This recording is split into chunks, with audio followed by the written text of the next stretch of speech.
কালো তিল, এটার কিন্তু দারুণ উপকার।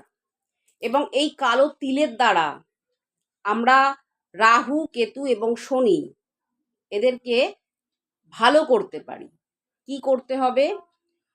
অবশ্যই তোমাদেরকে এটা সোমবার সোমবার করে করতে হবে। কোনো শিবালয়ে গিয়ে বা শিব মন্দিরে গিয়ে তুমি করতে পারো, অথবা তোমার নিজের বাড়ির শিবলিঙ্গের ওপরেও তুমি করতে পারো।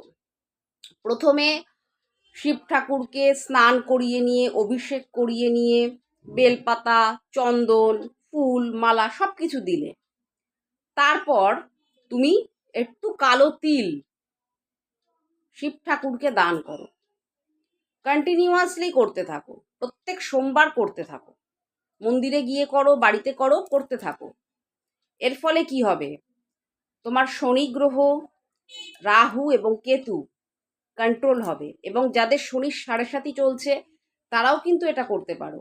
এটা করলে কিন্তু তোমরা উপকার পাবে। শনির সাড়ে সাতি চলছে, শনির ঢাইয়া চলছে, রাহু খুব খারাপ ফল দিচ্ছে, এটা করলে কিন্তু দারুণ উপকার পাবে।